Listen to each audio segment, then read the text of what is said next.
السلام عليكم كسو دواada mowduuca maanta alle subxaanahu wa tacaala markii uu abuuray adduunkan kadib waxa uu abuuray nebiyullaahi aadam calayhi salaam waxa uuna baray dhammaan magacyada yacni luuqadaha uunka wax nool iyo wax aan nooleenba magacyadooda waxa uuna ka dhigay aadamaha khaliifka dhulka dhaxli doona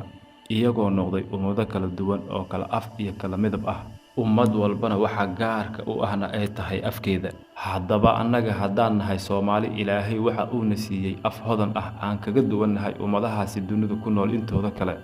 afka Soomaaliguna waxa lagu tiriyaa in uu ka mid yahay afafka kuwooda ugu hodansan uguna qanisan haddaad aragto ummad luuqadeeda ama afkeedu uu ku taagan yahay tiir adag ama uu ka muuqdo kobac ballaaran laazim waxa ah in luuqadaasi meel ay ku tiirsan tahay ama waxa jira meel fiican ay mar walba ay ka hesho kobaca tusaale luuqada Carabigu waa luuqad hodan ah laakiin in ay markasta hodan tahay waxa sabab u ah Qur'aanka Kariimka ah oo ku soo degay afka Carabiga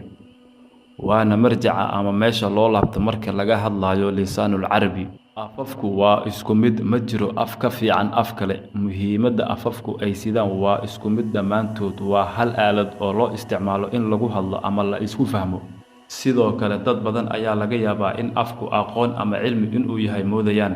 afku se ma aha cilmi waana mid uu baran karo ama uu ku hadli karo kan jaahilka ah iyo kan aqoonta lehba hadduu qofku ku hadlayo Ingiriis taasi micnaheedu ma aha in qofkaas uu yahay ruux aqoon leh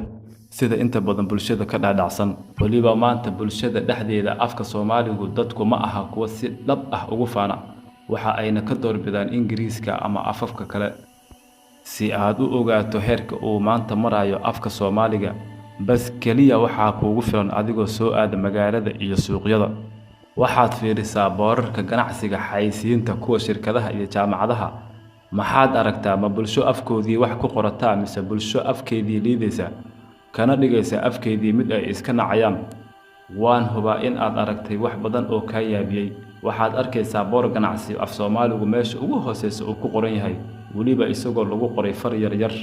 halka ugu koreysana uu ku yaalo Ingiriis far waaweyn ah xitaa afka Soomaaliga marmarka qaar kuma boqorna dabcan shirkadaha daabaca boorarka xayisiinta saameyn weyn ayay ku leeyihiin sababtoo ah qof walba sida uu rabo oo dooqiisa ah haday u sameeyaan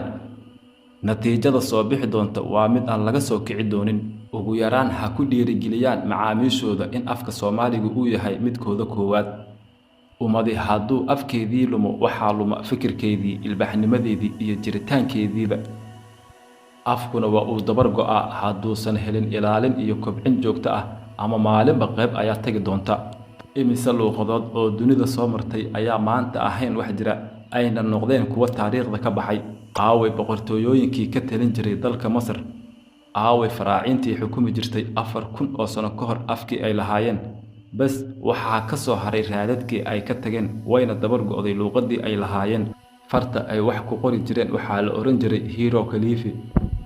dawladaha maanta waxa ay hormariyaan luuqadooda una isticmaalaan wax walba ha ahaato wax soo saar iyo aqoonba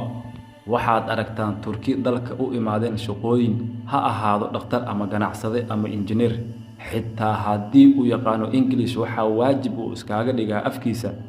waxaad ku qasban tahay in lagaaga turjumo sidoo kale Ronaldo ama Messi oo ah laba laacib oo dunida laga yaqaano haddana iskuma dhibaan in luuqad kale isticmaalaan waxa ayna mar walba door bidaan afkooda afafku marka ay dabargo'ayaan ma aha mid qaadata muddo gaaban laakiin waxa ay ku dabargo'aan si tartiib ah oo waqti dheer ah oo la sii qiyaasi karo haddii baaritaan lagu sameeyo si kasta ay tahay maanta ma muuqato dawlad ilaalin karta waxyaabaha qiyamka iyo jiritaanka u ah ummadda iska badaayo dawladda ayaa u baahan in iyadu isa saxdo waayo waxaad arkaysaa qof madax ah oo soo jeedinayo khudbad isagoo isticmaali kara afkiisa hooyo ayuuba af Ingiriis khudbadiisii ku camiraa sidoo kale warbixinada dawladda ay soo saarto waxaad arkaysaa qaar badan oo luuqado kale ku qoran waliba aan turjumid lahayn sida wasaaradda dawladda kamid ah beedkeeda oo warbixin la wadaagaysa shacabka laakiin af Soomaali uusan ku qornayn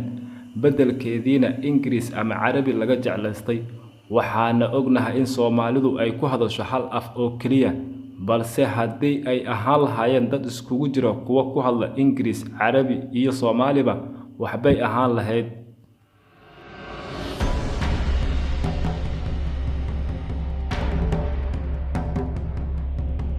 موضوعنا ما كان انت سأيوك إجهاي والسلام عليكم.